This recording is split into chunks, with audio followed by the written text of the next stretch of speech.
against each other over rumors that don't like you. Prefer us trapped in melancholy with the wood wands of holly. Suggestions that obliterate to camouflage the folly. Attempted mental robbery, executed sloppily. The hypocrisy, this mockery, and walk the talk with me. Put the hands up to touch the Akasha, cause you know deep down there's something bigger than your wallet.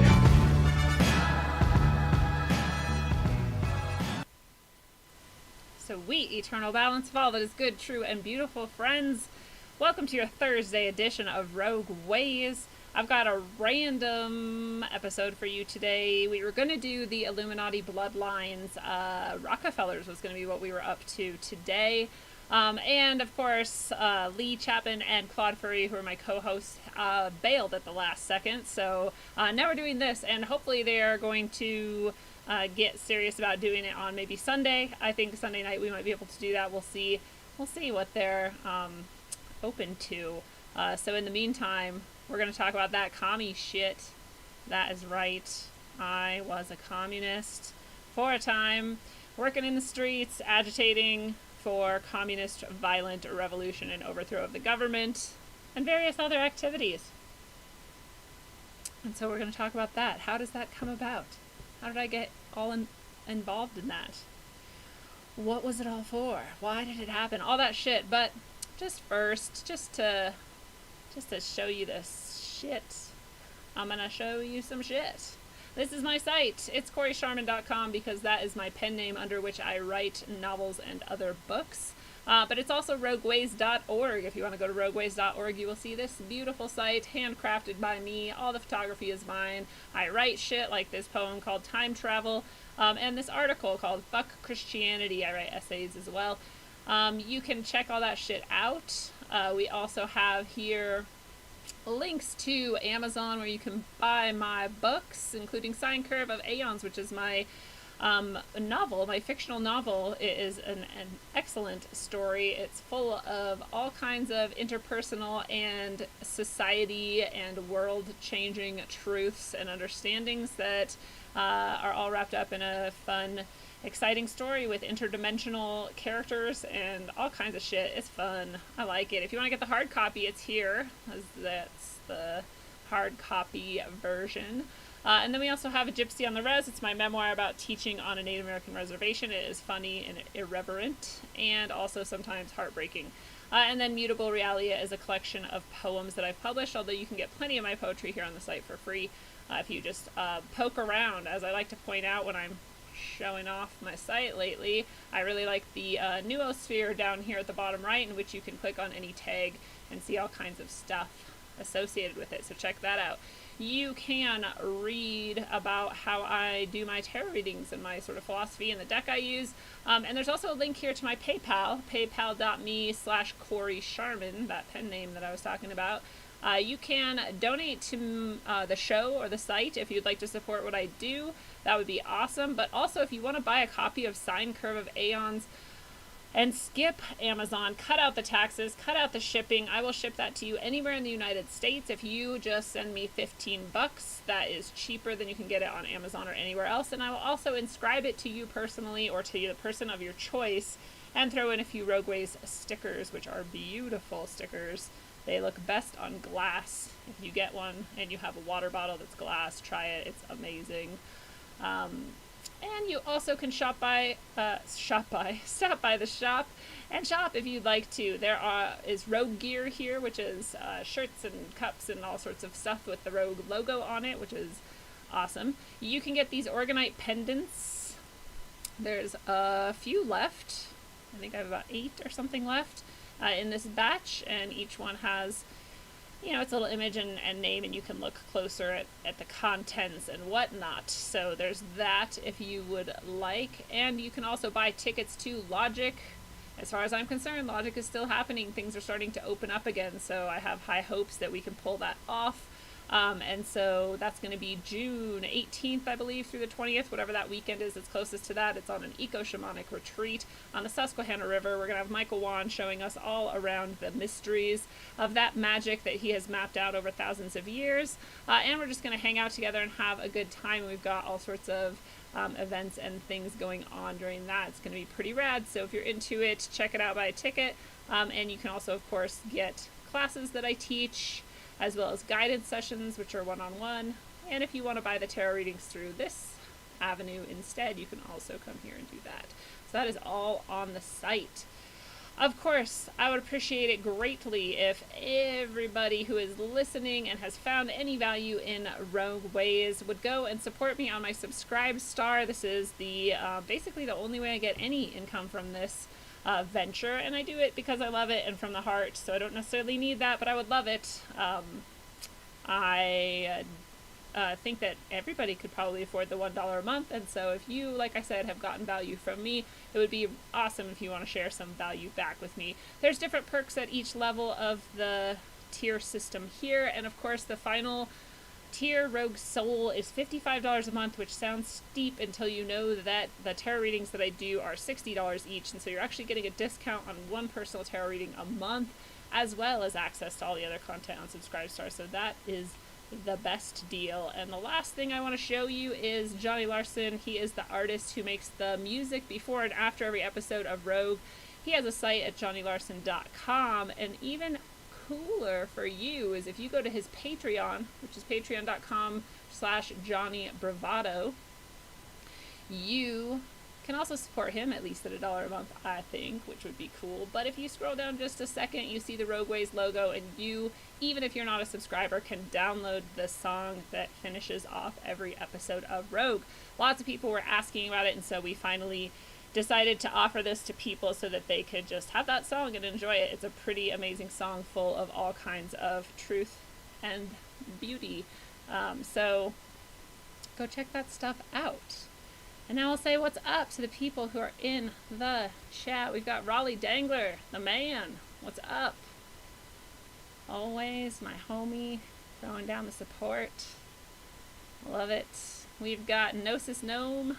You were born into a communist country. Ooh, I would love to share, or to have your insight and questions and comments during this, and that's going to be awesome to hear about. We can compare notes.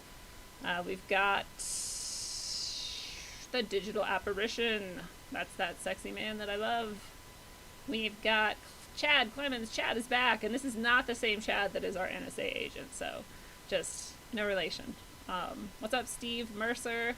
Love to see you here. What's up, Harmony? Harmony got her stickers in her Organite, and she loves them, so that's awesome. Lots of people are starting to get those packages that have been sent out for those who have bought the pendants. I'm wearing one right now. This is the one I kept for myself. And I'm wearing a pair of the earrings as well, so I'm like triple Organited up, all up in here. We'll see how that affects me. We've got Ludlow Films is new here today. Welcome, Ludlow Films. Awesome to see you. We've got Rose777. Oh, welcome. It's awesome to have you here. And we've got some people who haven't said hi yet. Again, if you are watching on Facebook, I will not see your comments maybe ever, and definitely not until this is over. So if you want to come join in the fun, come to YouTube. That's where people are chatting.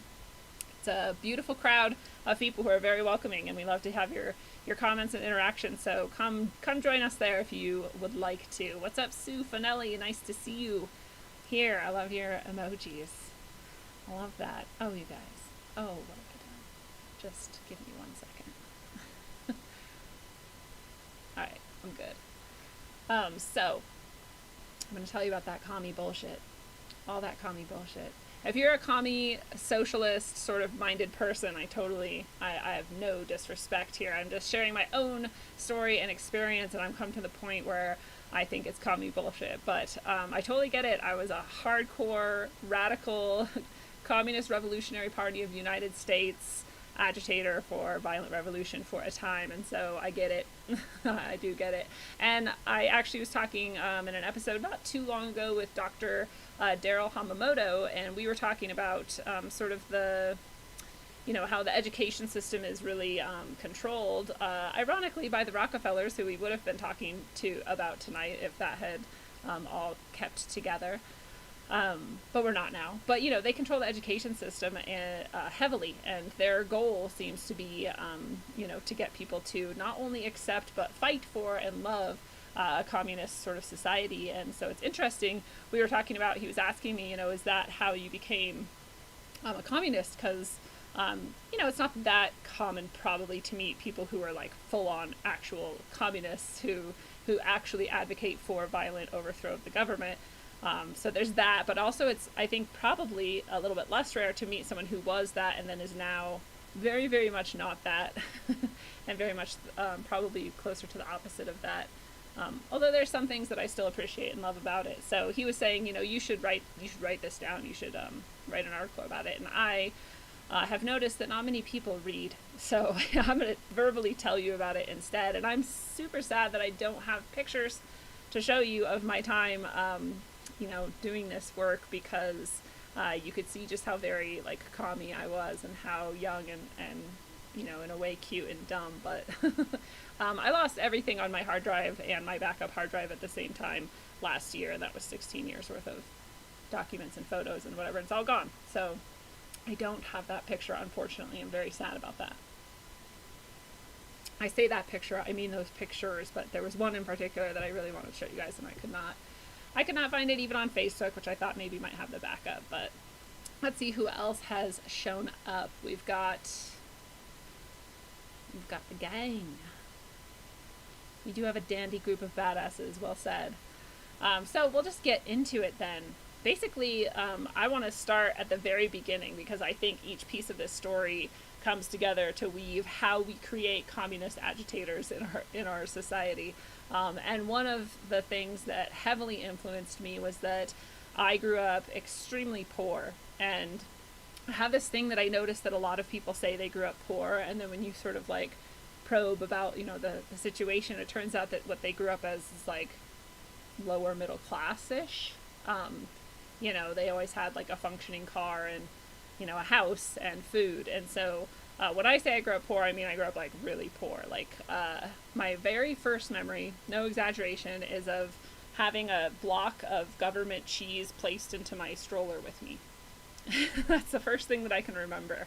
And I think I was probably 2 years old or 1.5.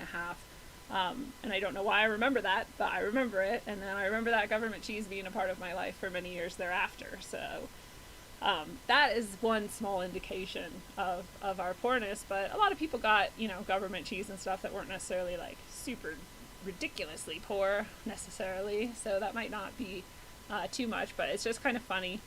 That government cheese, I still love it too. That shit, that like plastically Velveeta, nasty, who knows what's even in it shit. Like I love it somehow. Some of my first probably taste buds were formed around the flavor of that noxious substance. So some part of me loves it. We love our abusers, right? What's up, Megsy, in the chat?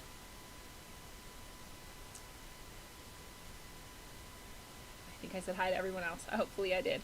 So the other thing that's kind of funny, my mom she hated this at the time. She was like embarrassed about it, but now it's just a funny story we tell. But I apparently only ever had powdered milk for a number of years, from whenever I started drinking milk until like 7 years old.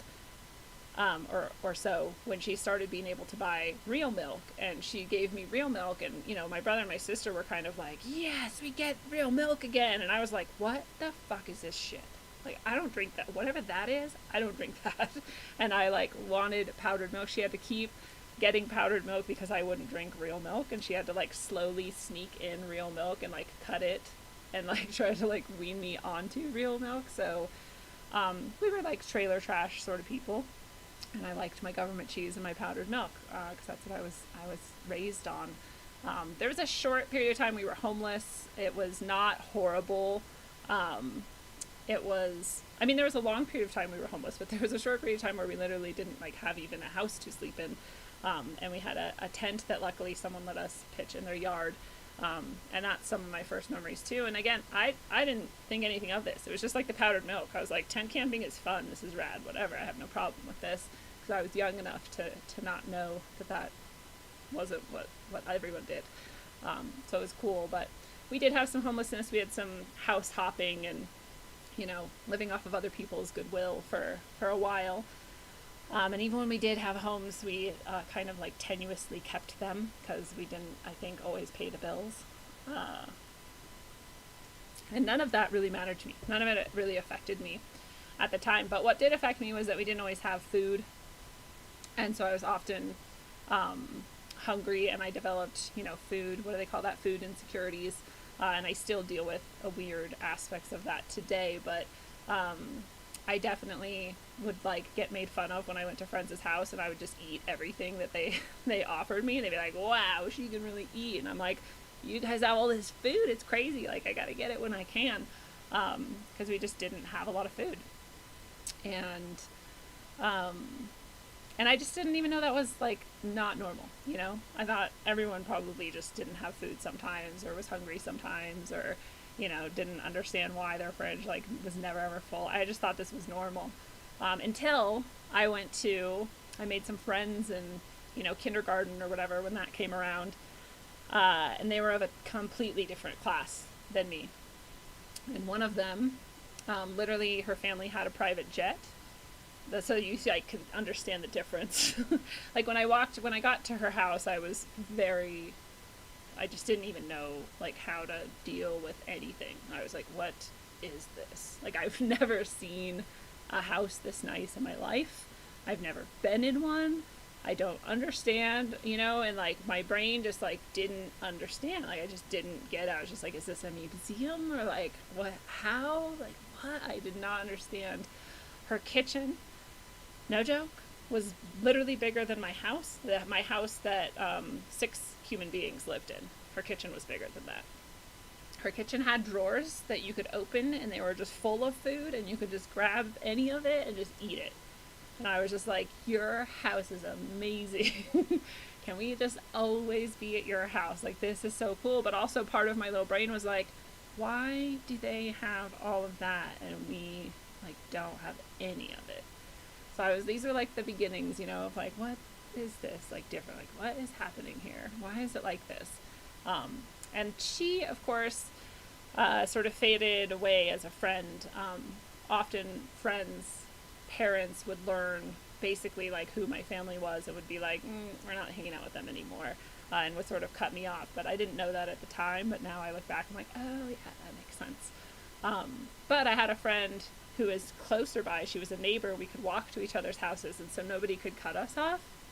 So I also would go to her house. Her family also had their own boats and stuff. They had yachts and cars and oh god, what was the car that she had that everybody loved? I think it was a Mustang. I don't know. They just had really nice cars. They had a hot tub, and her dad didn't cut me off. Her dad was a very good Christian, and he really wanted me to grow up with some, semblance of stability or whatever in my life. So he liked it actually when I came over. She just couldn't come to my house.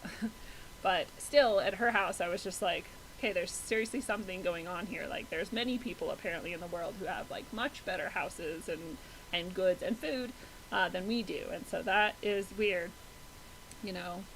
Why is that? So I was always kind of starting to piece it together that that shit was weird in the world. That there was, before this I was just like, whatever, this is fun, we camp sometimes, we always have enough food, technically. It's just sometimes you wish you had more or better food or whatever, but it just didn't really bother me until I started seeing these other kids' houses and the things they had, and it was just kind of confusing. Still wasn't too disturbing for me. I was still happy to run around fields and play with cows and climb trees and stuff, which is what we did as poor kids, but I noticed it.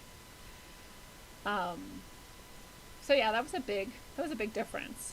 But I also then started to notice that this thing happened. One day this girl walked up to me in school, and she just looked at me, and she was glaring at me, and she was like, "You're fat." And then she walked away, and I was like, what? Because I had never, ever, ever had anybody be rude to me before. You have friends and you might get in a fight, but I'd never just had a random stranger walk up to me and just be mean, and it blew my mind. More than hurting my feelings, I was like, how did that even happen?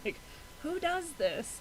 And that was when I started to realize there was a hierarchy. This is 3rd or 4th or 5th grade or something. I was maybe late in the hierarchical understanding of the world. Maybe other people had it figured out before then. But but that like kind of clued me in. I was like, some people are treated differently than others, you know, like, and I started to understand popularity. I was like, oh, there's like really, there's a hierarchy of people and I'm in it, but where am I in the hierarchy? Like, I didn't even know there was one. And I realized like, oh, I'm like near the bottom. There's like people up at the top. Then I realized, and you can think back and notice the same thing, right? All the people at the top had one thing in common, and it has nothing to do with anything but this one thing. They weren't all nice. They weren't all great personalities. They weren't all like amazingly gifted at things. They were all rich. They all had money. And like, so we didn't even know that as kids, or maybe some people did. I don't think anybody really thought about it, but you still like got sorted in that way. And I like, that has to be something learned, you know, like a class set of behaviors that's learned or something, because I don't know how like the school system would naturally produce it. I think it's just a set of behaviors. I think it's just sort of self-sorting, and this is part of the reinforcement of why things continue the way that they do. But I noticed that too. I was like, okay, so this shit is like wild. Like, these people who I've met with like private jets and huge houses are all cool, but I'm not cool, and neither are any of my friends, and they're all poor too. And like, there's like a class structure here going on in popularity contests. And I was wildly opposed to that. And I also noticed at almost the exact same time, we had a horse, and it wasn't our horse. You know, that would have been way too out of our budget. But we had a field at the house that we luckily were able to rent for way cheaper than it was worth. And it was a big field, and the fence was all intact, and so we could board other people's horses. And so people would do that, and I think that was like a tiny bit of income for us or something. So every once in a while we had other people's horses in our fields. And one time, one of those horses got out of the field. And the worst thing that could have happened. A cop hit the horse and killed it. So obviously that should have been our financial responsibility, and luckily this person didn't hold it against us, and they tried to sue the cop. And when we found out that the cop was actually going like double the speed limit, you would have thought that was a closed case. Like, oh, well, now it really is his responsibility. We're off the hook. He's on the hook, or at least it's shared or something, right? But no, nothing ever happened with that. And it was very clear that it was sort of like not ever going to be able to be addressed. And I was like, why though? That's not fair. That guy hit the horse, killed the horse, and he was going too fast. Like, that's how the society works. There's laws and there's rules and there's accountability. And my parents were just like, no, you know, it's a cop. And I'm like, who cares who it is? And what does that even mean? And they like had to explain to me that like cops often don't have to face the same justice system that we do, or just justice at all. And I was just like so indignant. I was like, how could anybody put up with this? Like, how is that? That's not fair. It's very idealistic. I actually was very mean to his son from then on, which was pointless and stupid, but I was, you know, a righteous fighter for justice, I thought. I tried to hold it against his son, which is dumb. So I saw that part of society too. So I'm like, you know, like all of us, I guess, is sort of coming into these understandings of how unequal the world is, and trying to understand why. Because in my little kid mind and heart, everybody's the same. We should all treat each other well, and we should all be held to the same standards, the same accountability, and all of that. But that wasn't how the world was working out. I'm going to say hi to the people in the chat and see what has come up. We've got Brandon Esteban. What's up, Brandon Esteban? We've got Megsy. Powdered milk with 0% milk fat. Oh, yeah. Can you imagine? We didn't have real butter. We didn't have real milk. Like, my nutritional shit is just trash, and I think that's most of why my teeth have been trash my whole life. The Dr. Price and, what is it called? Nourishing Traditions, I think. Sally Fallon wrote it. That book is amazing at helping you understand how your cavities are almost always caused by nutritional deficiency and not like sugar and crap. Although I'm sure sugar and corrosive things also do their job, but through 12-step meetings. That's funny. Powdered creamer. I still use it sometimes, but I would like to try powdered milk again and just see like how disgusting it is. Gross. Local raw milk. Ooh, yeah, that's the way to do it. If you're gonna drink milk, I just don't drink milk because my body hates it, but I wonder if there's a correlation or a connection or a causation between people who drank powdered milk and lactose intolerance. Don't be sad, Chad. We're all here together. Or be sad, actually. If you're sad, be sad. Don't cover up your emotions on our behalf. Be sad. It is sad. Life is a sad, sad time right now, in a lot of ways. Oh, thank you, Megsy. You're a badass. What's up, Gamer Roy Incubacugaba? Or whatever your name is. Nice to see you. No, sis. I grew up in a wealthy family. As a kid, I got more respect, but also people tried to use me. I can imagine. Yeah, people are fucking users. But I also think that's like a byproduct of this system in which we do have these classes and striations and divisions, you know? I'm not excusing them, and I'm sorry you were treated that way. But I can see why we would produce that. Yeah, fuck the police. Killing horses and not even caring. Bullshit. Bob Dylan says, only breast milk for me, thanks. Hell yeah. I was lucky to be breastfed. And that, it's funny because my mom always points out, she's like, I don't know if I would have done it. It wasn't like an ideological thing. It was like, that's free and like other shit costs money. So I'm going to have to breastfeed you. She probably even felt like somewhat bad about it because there was that whole push of like formula is better. And we like chemically like made it perfect. And it's like, but people believed that shit. But she was like, I don't have money, so I'm going to use cloth diapers and breastfeed these guys. So that was probably really good. It's probably like the saving grace of my existence. But back to the progression to communism. So the horse had died. I had realized that hierarchies existed. I had seen the difference in living standards so drastic, like beyond understandable to me. And all of that was sort of kind of coming together. And then my dad died. And that will fuck up any child. Even like if your, you know, parents are abusive, or even if he was like horribly abusive or something, which he wasn't. But even if he was, like, that still fucks kids up. And, you know, like I said in just a moment ago, but is actually true, like, we love our abusers. So, like, all kids are fucked up by the absence of a parent. And this was sudden to me, at least. I did not see that coming at all. It was total blindside, and just like ripped my little world apart. It was very, very, very sad and very tragic. So as you can understand, I went through a period of horrible depression, and even when I came out of that, obviously I stayed in a long downward spiral of horror.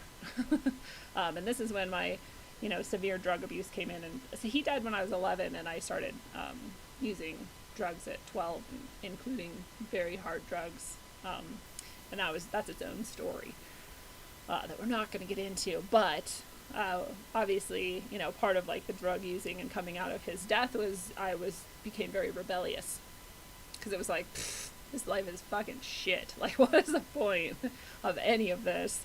I'm going to just try to fuck up as much as I can. But I wanted to fuck up all of the things that were oppressive and wrong. So, like, I kind of used my rebellion to, like, fight back at injustice. And so I was a bully to the bullies, and I was, you know, trying to, like, fix the school system. I was, like, you know, railing against bad teachers and trying to, like, institute, like, project-based learning, basically, before I even knew that was a thing. And I would like write letters to the editor about, like, you know, ageism towards my age group in the town that we all hung out. Like, I was like a druggy rebel for good. It was a weird combo.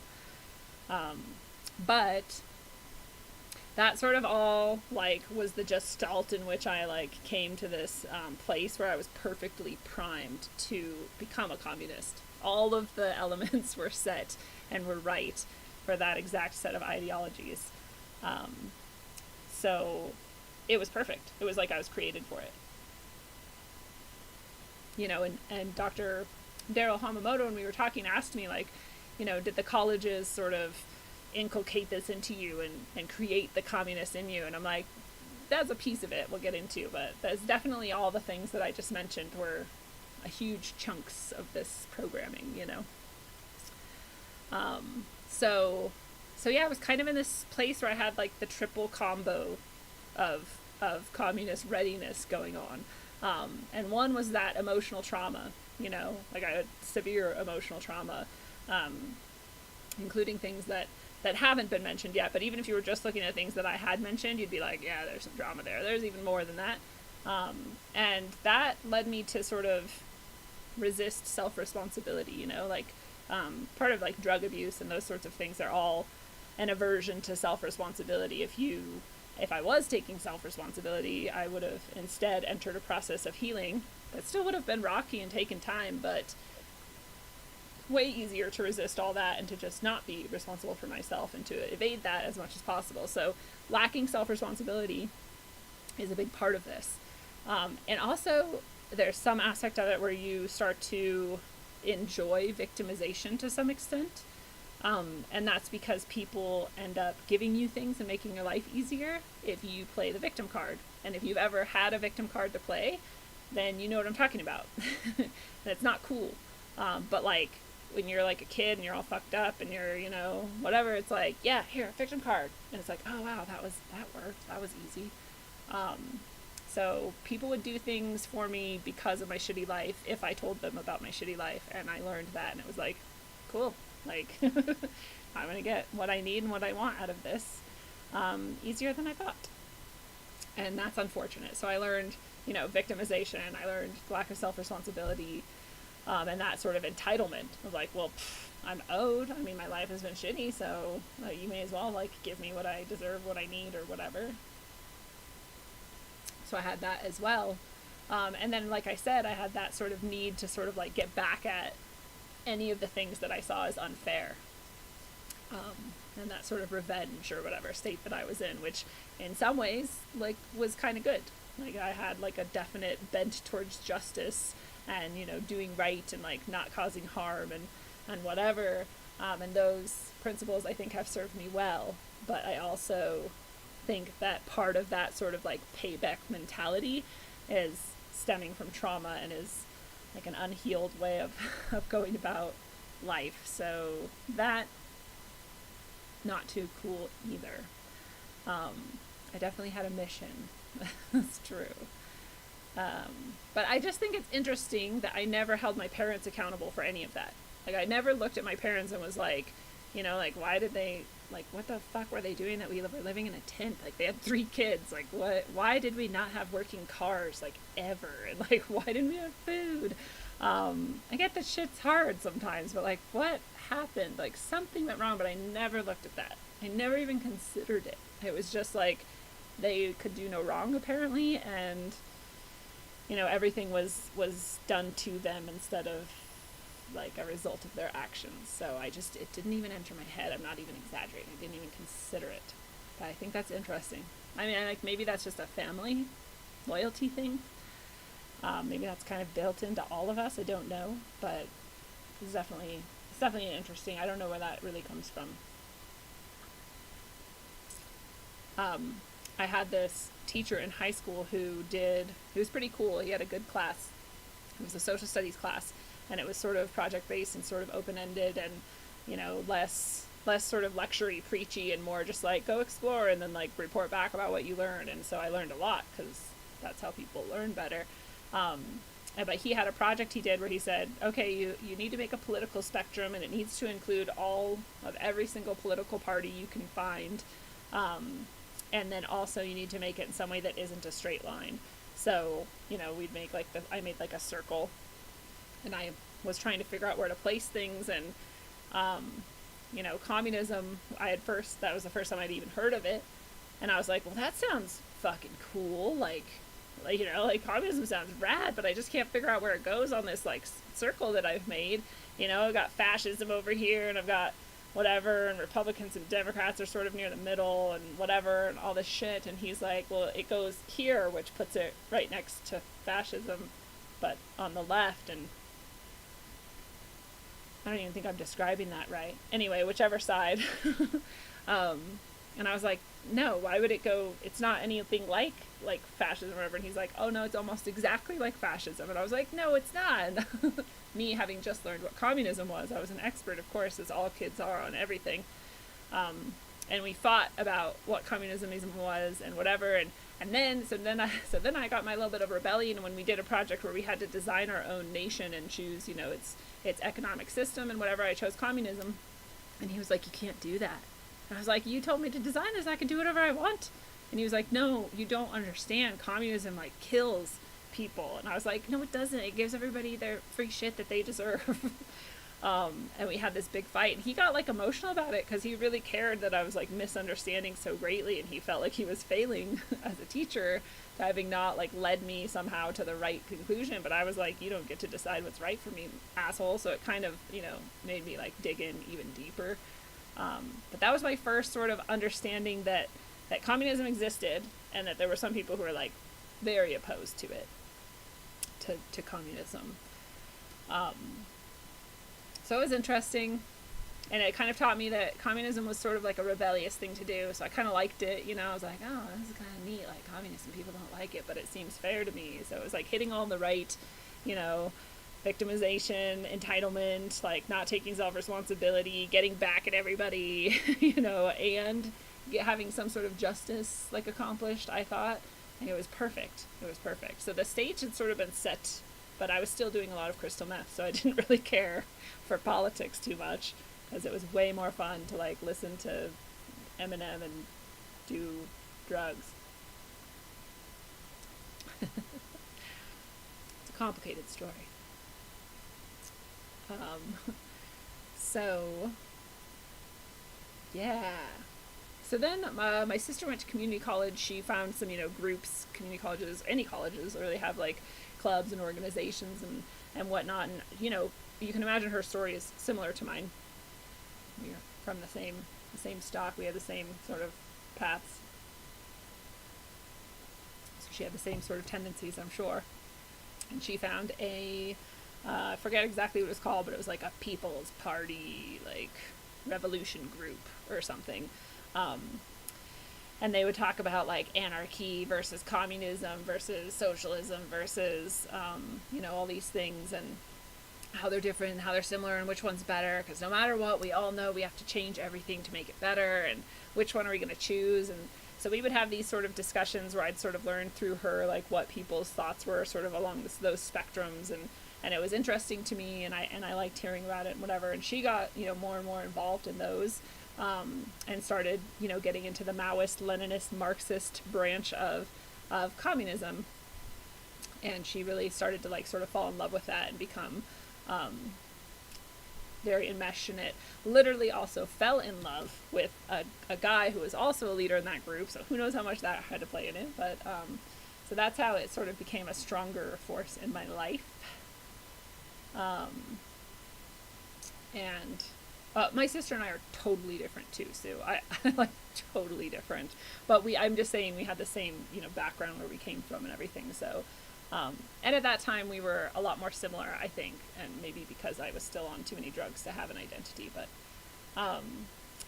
anyways, then I went to the Evergreen State College, which you may be familiar with, because that guy, whose name I'm not going to remember, that professor, wouldn't leave for the day of absence or whatever, which I also never left for, but no one cared back then. It was okay if you were still there. It was a request, or sorry, the day of presence.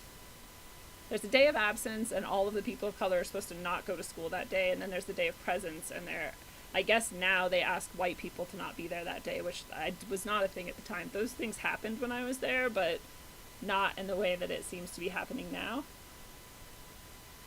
Anyway, he didn't leave. He was asked to leave, and he didn't, which why would you? You have a right to go to school and go to your work or whatever, but they got upset, and then they were going to fire him. Maybe they did fire him eventually. I stopped paying attention after a while, but that's the Evergreen State College, and that's where I was.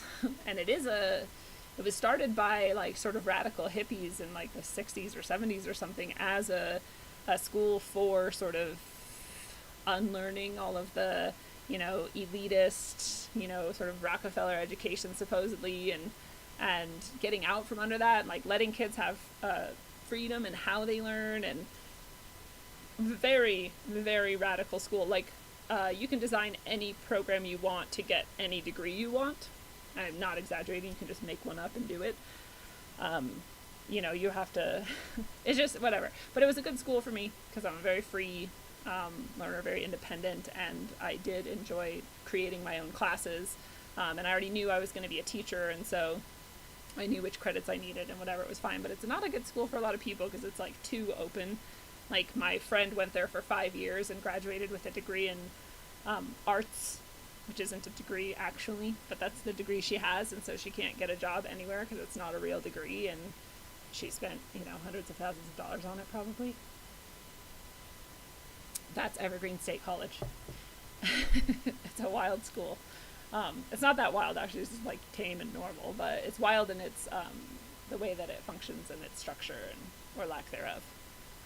I went there, and there I got my real education. So Dr. Hamamoto was right. College did do a huge amount of programming for me. There was a lot of pressure to go the way I ended up going. And now it sounds like it's even worse. Now it sounds like it's like violent pressure. Like, when I was there, it was just like social pressure. Like, you know, you're kind of a stuck-up asshole if you don't like believe in communist revolution or something. It wasn't really posed that way, but that was sort of like the feeling. But now it sounds like it's literally violent. Like, people will hit you with bike locks in the head if you don't like do what they say or whatever. It's crazy. Sounds insane. But I was there, and I actually had a class called Identity, Power, and Privilege, in which I was very thoroughly disabused of my illusions that it didn't matter what sex or gender or race or height or religion or whatever any of us were, because we were all equal. I was taught that it very much mattered, and that you literally tally that shit up, like points, so that you can find out how oppressed you are. And I'm not exaggerating. I have the book still somewhere. There's seriously a list of things that you fill out and tally up as points, and then you talk for the next 3 days about who has which points and why and what it means, and like all their sob stories, and everyone cries. And like, because I look very white, obviously, I was not very popular in that class, and I learned to bow down to the oppression card, like, severely. So that was a pretty big step in the indoctrination, I would say. Most of the classes there were actually really good. Like, we had good discussion, and it was based on, we, you know, used texts and cited evidence, and like, it was a thoroughly good education for the most part. But there was shit like that where I was just like, looking back on it, I'm like, that shouldn't even be a class. How is that a credit? How did I get 3 credits from that over a 1 weekend? Yeah, that's a thing. So that was very strange. It was a strange experience. But I don't know if I said what's up to Wisdom Trek, so I'm going to. And I'm glad you decided not to become a drunk. Good job. Kill Whitey. Yeah, for real. That's how it felt. Now it's even worse, like, as I said, based on, I want to say his name is Brett or something. I don't know. You guys, somebody tell me the name of that professor that was at Evergreen that went through all of that. But yeah, that was Evergreen State College, so I became even more immersed in that sort of trend, that direction. And at that same time, the wars were breaking out. We were going to war against Iraq. And that was clearly something I was very against. I saw through, you know, the tower event pretty quickly, and I understood that it was not what we were told, at least, and that this war was completely unjust. As most people did at that time, to be honest. At least the people I guess I was at Evergreen, so of course it seemed that way. But like, even my mom and stuff was against it. Anyway, that was happening, and that seemed, you know, like we needed to do something about it. And so we started organizing to do protests and various sorts of actions. And so I was sort of becoming an activist at this time, in order to help out in those things. The largest protest that I helped organize was 50,000 strong in Seattle, against the war in 2003. Brett Weinstein, thank you, Chad. Yes, it was Brett Weinstein was the professor I was trying to think of at Evergreen, who got probably fired. But yeah, that's where Evergreen's at now. It sounds terrifying. But so I was organizing, helping to organize protests with groups like Not in Our Name, and I think Not in Our Name was the first one I got involved in. And then there was one that had World in the title. World, I don't remember. There were so many groups and organizations, which is part of what, like, later on looking back, I was like, why was there 72 different groups you could join? Like, why didn't we all just have one massive group if we're gonna, like, try to stop this shit or whatever? Anyway, we would organize anti-war protests and the like, and in doing so, and in being involved in that sort of milieu, I was then also closely in touch with my sister, who had gone straight for the Revolutionary Communist Party of the United States of America. And I was just like, I don't know enough about shit like that to, you know, I don't know like the nuances of like communism and stuff to actually join that group, although I in general, like from what I did know, thought that I supported that sort of mission. So I didn't like join with them. In fact, I never did, but I definitely didn't at this time. I just kind of worked with the other groups organizing anti-war and stuff. But when I moved to Seattle, which is where RCP USA Seattle is based out of, I started getting kind of closer associated with that group, obviously because my sister was very closely associated with them, and because I was doing activism sort of work anyways, and to be honest, they were the most consistently active, so it was like easy to end up hooking up with them if you're already in this scene when, you know, Not in Our Name sort of peters out once the war starts and it's not stopped and the protests sort of start happening, and like sort of this other groups sort of peter out too. It's like the RCP doesn't peter out. They've been around and they're going to stick around. There's like no killing them. So, so they were still going and I was still around, and I was, you know, they sort of like, tried to tap me, and I sort of wanted to still be involved in activism. And so we just sort of started being involved with each other. It just was like a natural progression almost. I didn't even really question it, but I always knew, you know, like, I'm not really a communist. Like, I just sort of help out because I generally sort of support their cause or whatever. So I wasn't really committed.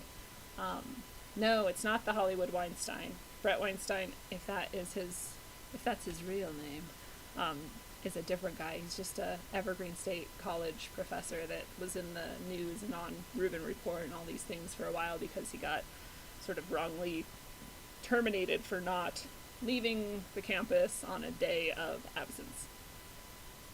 Day of presence.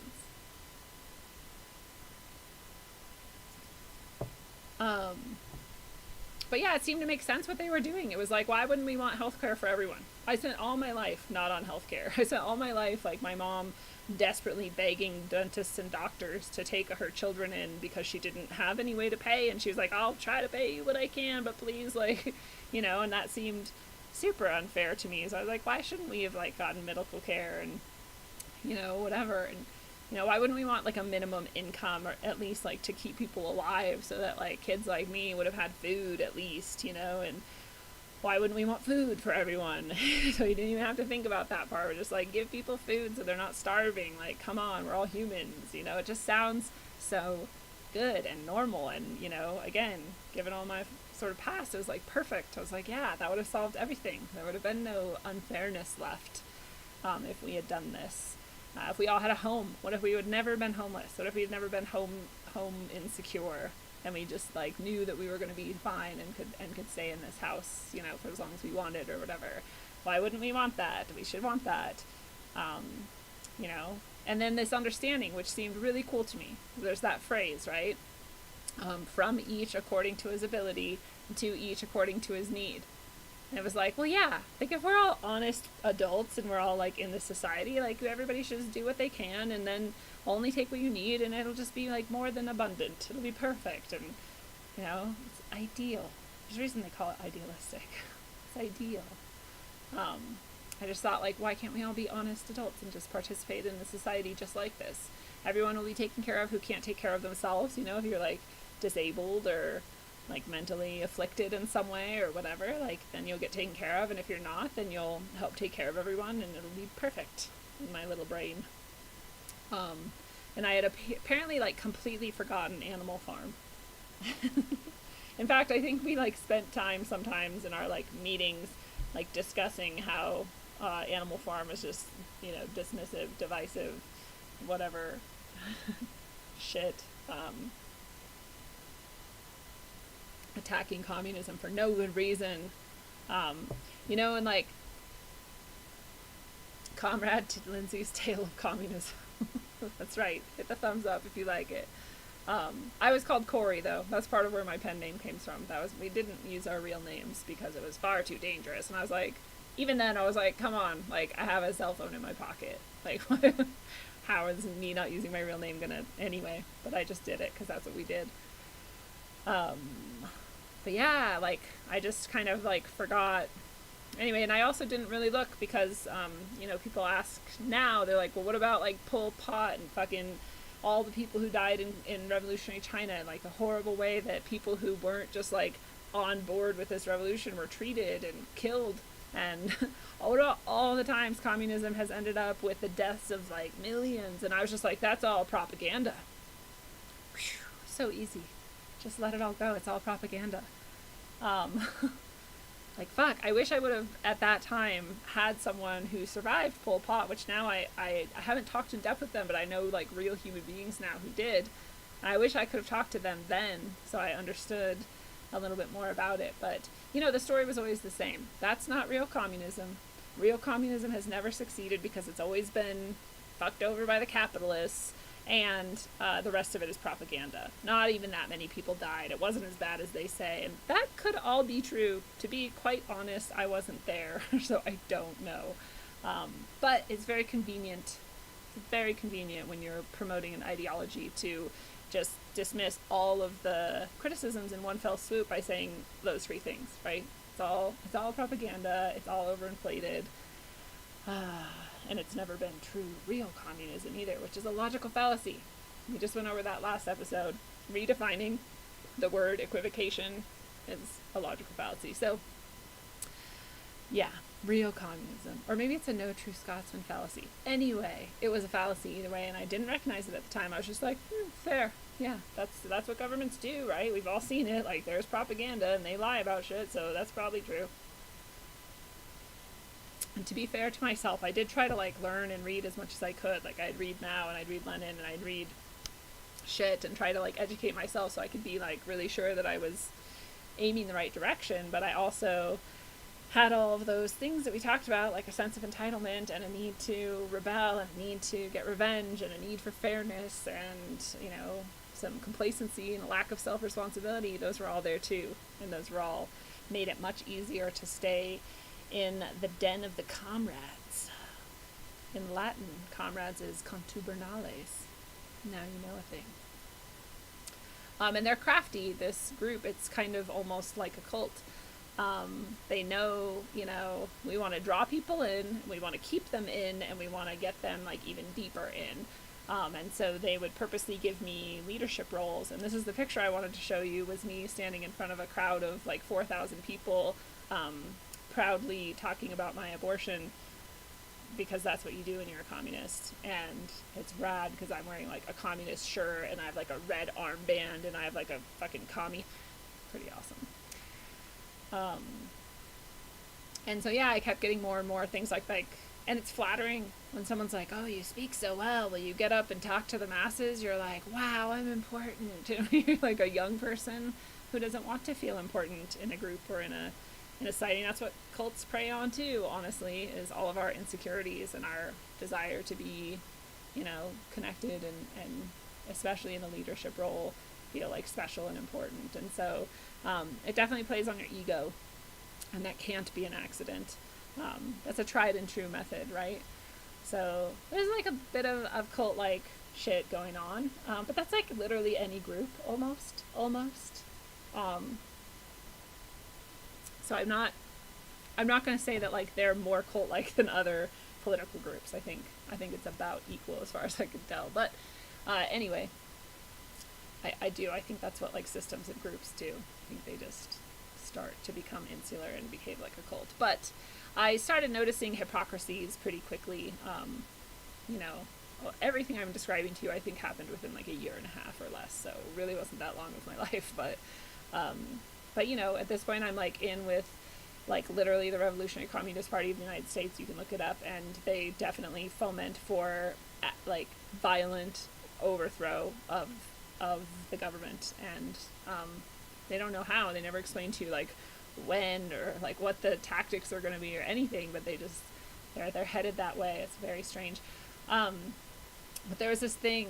So one of the hypocrisies that I noticed that stood out to me was the cult of the personality is this concept, that you, instead of picking like someone for leadership qualities or like characteristics or whatever because of their merit, you sort of get attached to a personality and then you like elevate them onto this pedestal, and then everyone just follows them, and it's not even necessarily like they have good ideas or anything, it's just their personality. And so this sort of cult of the personality was something that communists understand and are opposed to and don't like and talk about, and yet the RCP USA has someone named Bob Avakian who is their like leader, and he has been for years, unquestioned.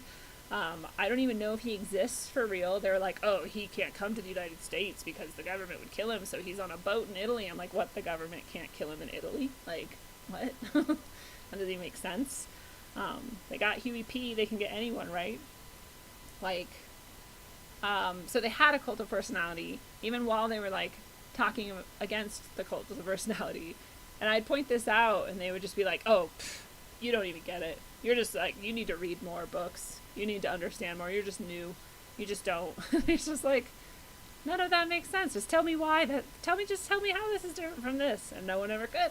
I was like, well, there's one strike against you in my book. Like, that if things don't make sense to me, like, I'm not on board.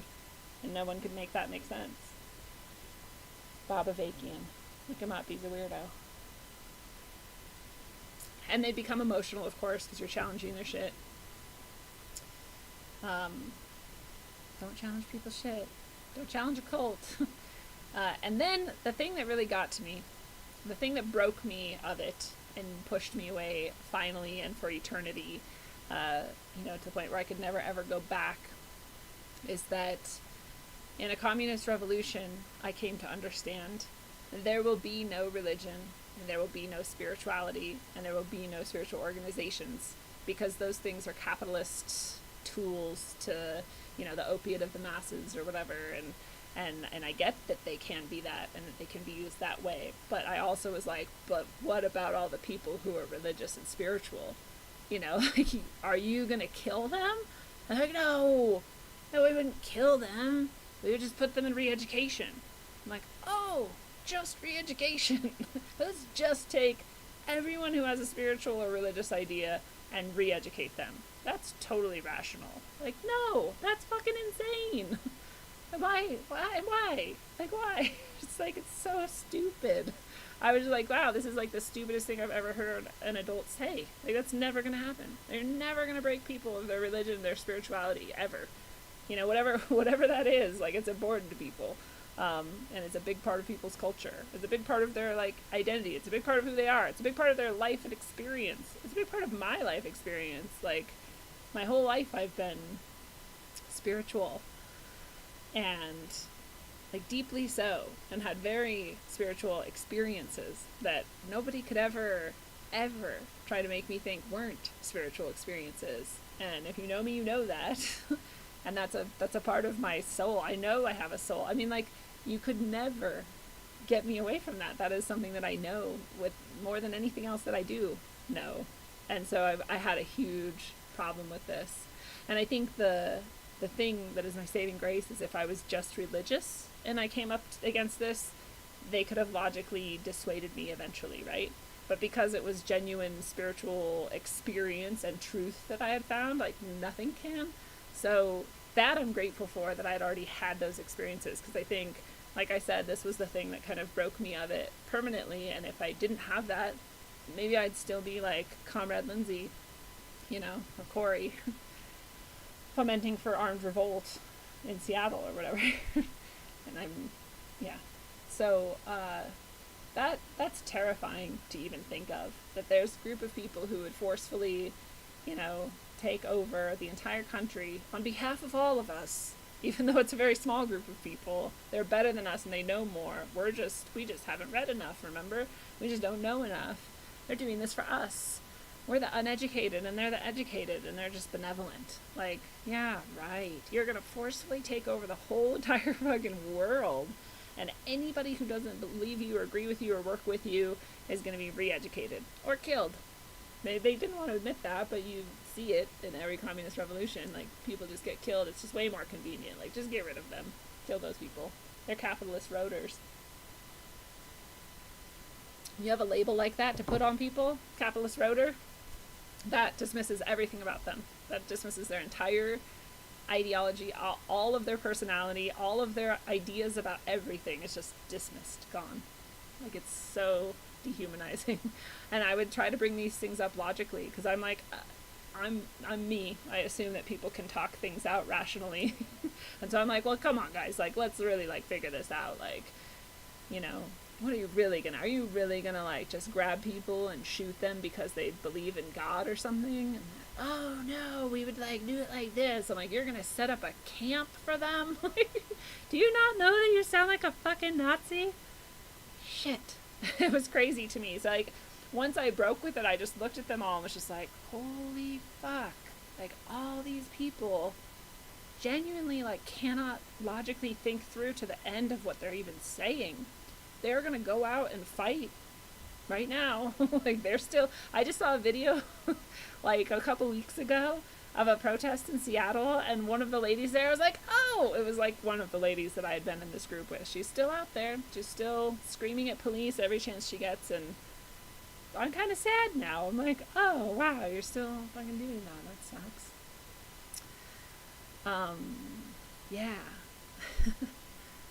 So, I could never, I could never let go of my own spiritual experiences, knowledge, and faith, but I could definitely never, ever force someone else to. I could never pretend like that was okay under any circumstance. There's period, like, I have principles, and so that was that, but I did keep some socialist tendencies. Obviously, I no longer called myself a revolutionary communist, but I was still like, but, you know, Bernie is awesome. When Bernie came around, I was like, finally, the middle ground between, like, full-on communism and capitalism, or whatever we're calling this here now, has arrived. And that was also dumb. But I'm learning all the time. But more importantly, I finally, you know, a couple years after that, after some more shenanigans and bullshit, I finally got, you know, some therapy, which I'm very open about talking about. And I highly suggest anyone who's experienced trauma or suffers from any sort of, you know, depression, anxiety even, but especially if you have, like, PTSD-like characteristics or experiences, then I highly suggest that you seek out therapy and healing modalities, because that's really what actually, like, you know, cured me, not just of the tendencies to fall in with communist revolutionary parties, but also the underlying, you know, things that were going on that made me a perfect sort of candidate for that programming. Because, like I said before, that trauma led me to that, you know, sense of entitlement and sort of complacency and the victimization, loving the victimization and not taking responsibility for myself and not making anyone else take responsibility for themselves either. And all of that is all tied up with a traumatic, unhealthy relationship, sort of, you know, you given unhealthy relationship standards in life, and then you carry them out later in your own life, and, like, this cycle just goes on. And all those things are all tied up together. So when I did start to get therapy, not that I went to therapy intending to change my ideas about, you know, society and politics at all. That was, like, the last thing in my head. But one of the results of healing has been that that's what happens. I look around, I'm like, oh, this all makes, like, a lot more sense now why the world is so fucked up, and it's because we're all fucked up. Like, we're all, like, traumatized, walking around, not taking responsibility for ourselves, not healing ourselves, and just, like, spewing and reacting and just spiraling and fucking flailing. Like, that's how I see the world now. Like, that was me. I was spiraling and flailing most of my life. And you think you're not. You really think, like, I'm a communist and I'm doing great for the world. And in reality, you're an asshole who's super self-absorbed and thinks that you can force your ideas on everyone. It's crazy. So yeah, I understand that, like, all the ways that we abdicate our self-responsibility. I shouldn't say all. I don't know all of anything. I know many of the ways now, the nuanced ways that we abdicate responsibility for ourselves. We're doing it, most of us are doing it pretty consistently most of the time. But I began to work to undo that, at least in myself, as much as possible, and that journey doesn't stop, and it keeps going all the time, and I try and find more and more ways in which I'm not taking responsibility, because I'm sure there are more. You know, a lifetime of these habits doesn't just like stop and end just because you see it. You also have to experience the change in the moment itself. You have to catch the things that are,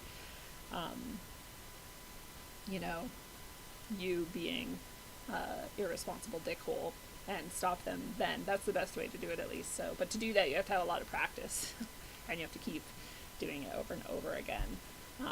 But I definitely began to see too how easy it had been to blame everything on everyone but myself. And it's still true, because you have this like line you have to find where it's like, you know, it's true that I grew up poor and whatever, and that I had some very traumatizing experiences, and that my dad died, and then whatever, and so I can say like, well, yeah, that's why I did this, and this. It's true. So you have like, the reasons are true, but at the same time, like, you cannot let that be an excuse of like, well, so that's it, like, I'm just an asshole now. Like, so that's it, like, I just do drugs all the time. Like, you know, you still have to find the line between admitting that the experiences are the reasons, but also taking responsibility for then making that into something else, because that is what life is you get to take all that material, it's all raw material, and you get to like form it into whatever, to create for yourself what you would like to see in the world. And so yeah, I found out how easy it was to have had been doing that my whole life, and in no longer doing that, I find out how hard it is to do the opposite, and to just take responsibility for every single thing you ever say, do, feel, think, or experience. And I got back to that point where I was like, yeah, I should probably hold my parents accountable too. Like, there's no reason why adults with children should ever let themselves get to a point where they are homeless and don't have food. And I'm not saying that that can't happen outside of someone. Like, shit can happen to you that's outside of your, you know, control, and I get that. I think that's actually extremely rare, though, that someone gets to the point where they're homeless and don't have food and have, like, no role in that. It's very rare. It's very rare. And to say, like, yeah, but they're traumatized, or yeah, but they're this and they're that, it's like, again, true, and those are the reasons. And also, they're still responsible for themselves. And you can help them, and they can help themselves. But you can't just let them continue to do it on a free pass, and behave that way. So I did have to, at some point, recognize that, like, yeah, they probably could have drank less, smoked less, like, had jobs more frequently and more consistently. And, you know, these types of things are things that is reasonable to expect from adults, especially adults who have kids. So I got to that point too, where I was like, oh, everybody gets to be held responsible, not just me. And that doesn't mean you like attack people or whatever, but it's just like, you have to just know, you know, you don't enable, and you hold people responsible. It doesn't have to be a mean, angry thing. It just has to be true. But it is very hard to take care of yourself. But when you do, it transforms your entire life in ways that you would not have ever even foreseen. In ways that are entirely positive, even when they're hard. And the results are always something that you can be very, very proud of. Yay! Thank you, Raleigh Dangler, for your super chat. I like reading the description since I can't see the stickers because it's fun. It says, Shiba dog raises and lowers his index finger to get noticed. You're a Shiba dog. I love it.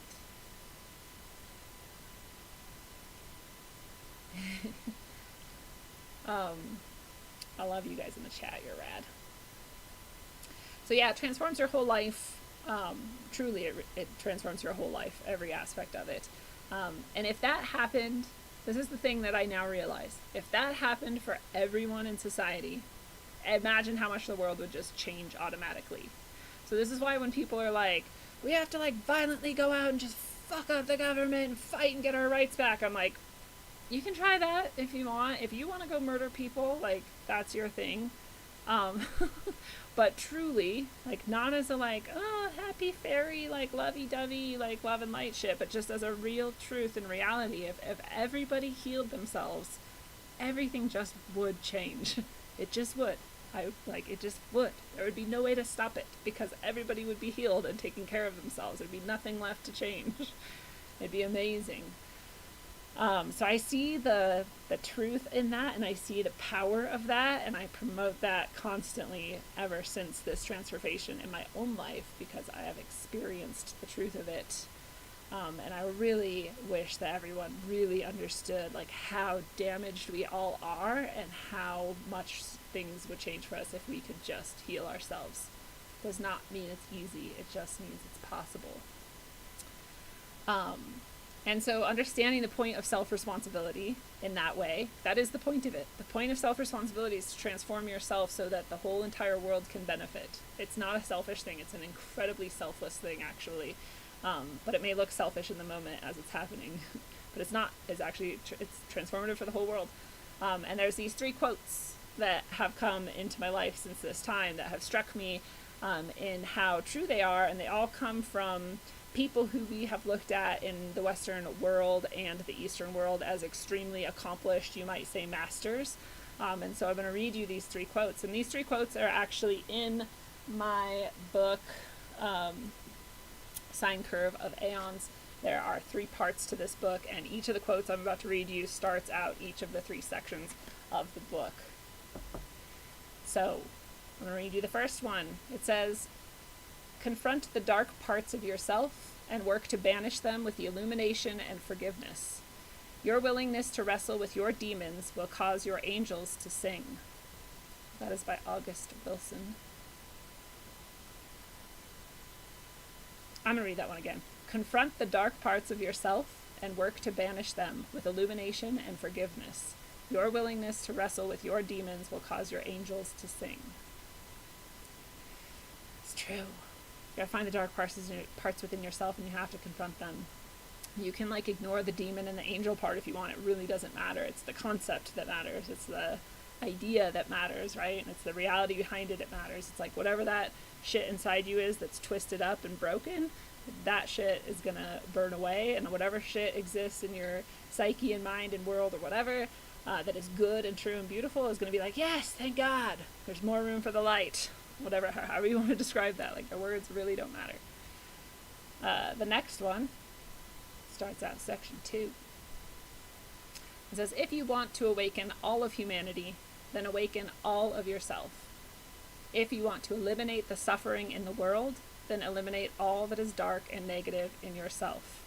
Truly, the greatest gift you have to give is that of your own self-transformation." That's by Lao Tzu. That one's so good. It's so true. That's exactly my point. I've got to just, like, tattoo that on my face so everyone has to read it all day. Oh, I should get a shirt with that on it. It's so good. And then the last one. This one's from the Bible. Don't mean to trigger anyone. "If you bring forth what is within you, what you bring forth will save you. If you do not bring forth what is within you, what you destroy you."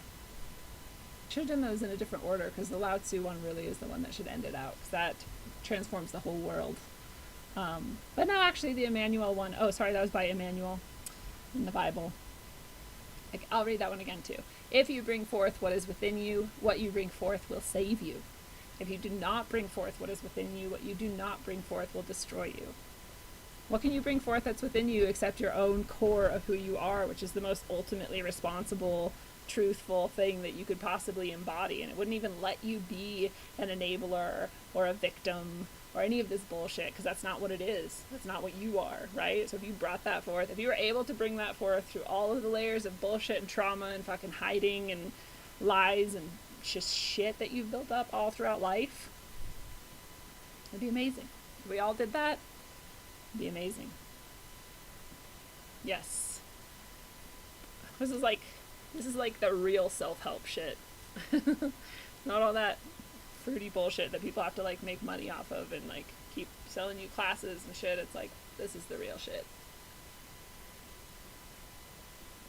So they're not just nice sayings. There's a reason why, like, masters say this shit over and over again in our history, and it's because it's true. It's because it's powerfully true. There's a reason why people have held on to those statements and those works by those people and keep, like, giving them to each other and, like, transmitting them through the ages, and it's because it's true, and we're, like, trying to remind ourselves. We're like, remember that thing?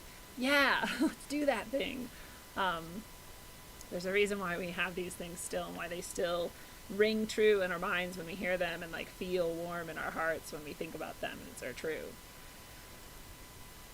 It'd be nice if everybody did that, but it's important. It's important to truly take it seriously, like they're saying, you know, like, again, it's not just like a nice saying. I just feel like people are like, oh, that's a cool quote by some person who has nothing to do with me, and it's like, when you really think about it and you really took that seriously, it would transform the whole entire world. You know, and if you can repair yourself and dive as deep as you can within that core of who you are, and build that up, you know, all that is good and true and beautiful in there, just, like, build that up and bring that out more and more and more. Like, nothing can stop that. Nothing can stop you. And truly, like, all of the people, I'm not even exaggerating, and I'm sorry to anyone who might hear this who, like, remembers me from that time and worked with me in that group, but, like, truly every single person who was involved in that specific group, at least, the Revolutionary Communist Party of the United States of America, fucking broken. Like, broken people. Like, they all had suffered horrifying trauma, often at the hands of the system, like police and, you know, like CPS fucking bullshit, like child rape, all of it. Often shit like that. All of them. So that's not... I've never been in another group or organization where 100% of people were deeply traumatized. So it speaks a great deal, you know, to what happens in society when we have this undealt with trauma.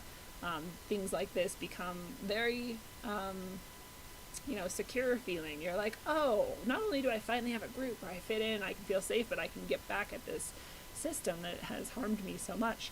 And I'm at no point denying that the system does much harm.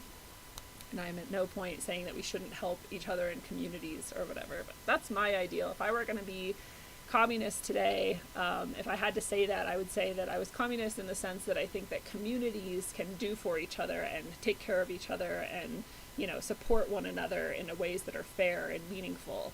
That kind of communism, cool. The type of communism that requires violent overthrow, forced re-education, you know, the dismantling of all religion and spiritual practices, like, that's not anything I can ever get behind ever again. So, you know, but those utopic ideals are really enticing, especially for people who have been broken and felt hopeless their whole life. They're like, oh, there's a chance we can write all of this, you know, like utopia sounds really good. This specific utopia isn't even very utopic, though. Once you get down to it, I'm like, you really want to live in that world where you have to re-educate people who don't think like you? That sounds pretty bad. That's not a good utopia. So that's a sad truth about those people.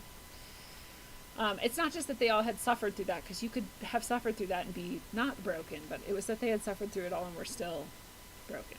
They had not healed. And that was very, very obvious. And there's a thing, you know, I was given this advice and I've shared it a few times on the show, and so I'm sorry if I feel like a broken record to some of you, but it's really good advice, and ever since I've gotten it, I've followed it because it rings true. It has truth in it. And the advice is that when you're looking at a group or a person or a leader or a shaman or a priest or a teacher or a friend even, you know, if you're looking at these people and you're trying to ask yourself, like, is this the right fit for me? Should I be, like, listening and taking this seriously and connecting with this information, whatever? Just ask yourself, like, look at that person's life. Is their life the way that you would want your life to be? You know, like, really, like, is their living situation, their relationships with other people, like, the quality of their life, is it like you would want? And if it's not, maybe that's not the right person for you to follow or be involved with or connect with, right? Or if you look at them and you say, are they the type of person I would like to be, right? If you look at them and you're like, yeah, they embody all the things that I would like for myself, then sure, like, go connect with that person and, like, be in that group and do that. That's how you learn and grow. But if the answer is no, You know, they're actually like alcoholics, and some of them like fight with people like all the time, and this one cries like every time we talk, and like I don't know if these people are really like the ideal that I want for myself. That's a good sign maybe that like there's probably something better for you somewhere else. And whatever. I learned a lot, obviously, as you can see, and I take that very seriously, and I'm grateful for it. But I do think that generally is good advice. Look at the quality of the person and their life and say like, do I want this or not? But that's not my teacher if it's not. And if it is, that's your teacher, or whatever it is. I think that goes like doubly true for political movements. If the person hasn't even made their own life and their own being the way that you would want yours to be, then how can you trust them to create an entire society that is good? Right? Like, fuck, that should be like the basic level. But yeah, if they're not going to embody that, I'm not going to trust them to create that. They're not creating it yet. Why would they create it later, right? It's not just like blind leap of faith into chaos. Sounds stupid. But let's see. Change yourself and grow. Squandered potential will crush you under its weight. If you got a light, you're obligated to let it shine. Oh, I love that. Yes. Yes, that's actually one of the sad things I think about our society, is that there is so much squandered potential. I know that's not what you were talking about the way I'm about to talk about it, but just that there's so many people I think who are like geniuses, and really highly capable and really creative and really visionary, and they just get like ignored. And that's really sad. There's a lot of squandered potential, but yes, you are obligated to let that light shine if you have it. Remind other people there's something else, there's something better, or at least something you think is better. Again, if they look at you and they say like, oh yeah, that's kind of where I want to be, then like they'll follow your light, and that's a beautiful thing. And the Gospel of Thomas, I don't remember. I don't remember. That's good. I just know that the writer of that book that it's from is Emmanuel. So I guess that wouldn't be the Gospel of Thomas then, right? Unless Emmanuel wrote the Gospel of Thomas. But Emmanuel wrote that little thing. Less school, more open source learning. Yeah, I think I described my vision of the best school I could ever have made in my homeschooling episode. And it's a lot like that. So, yeah, I hope that you have enjoyed my Comrade Lindsey's Tales of Communism, or that commie bullshit, as I like to call it. Like I said, I haven't abandoned all of the ideals in communism. In fact, like I described, I think the micro sort of communism on like a community level, and not in any way aligned with like Marxism or Maoism or Leninism, but just as like the core of the very central of tenet of communism itself, which is just that in communities you take care of each other, from each according to their ability and to each according to their need. That I can get behind.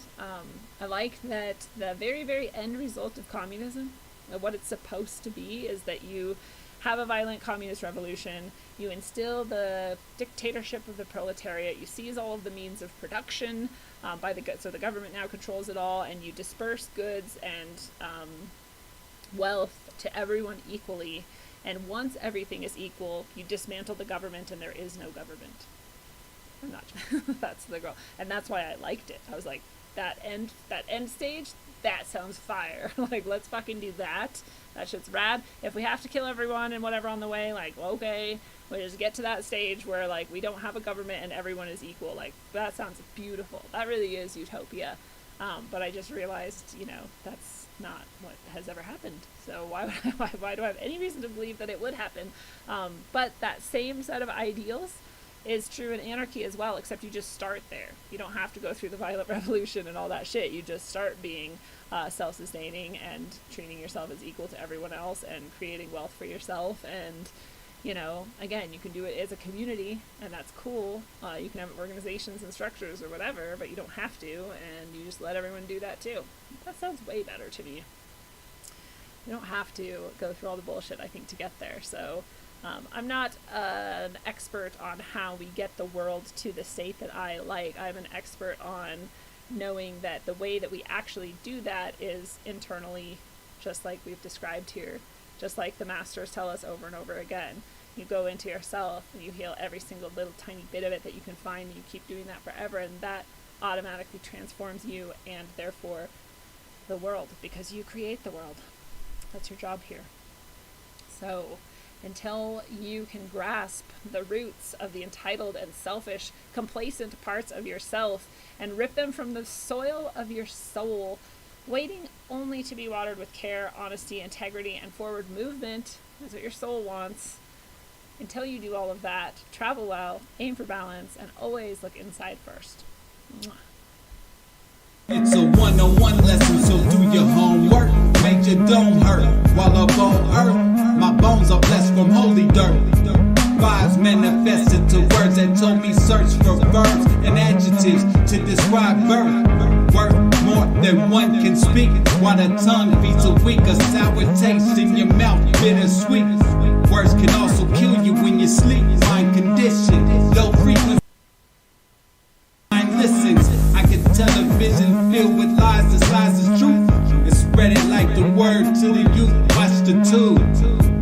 A place where the God gets food is sorcery. To recreate the God forgery does more than meets the eye. Not too many know. Just hear me flow like the eye of Horus Henio. Yeah, not ready to leave until we believe we're free to go. You hear me, yo?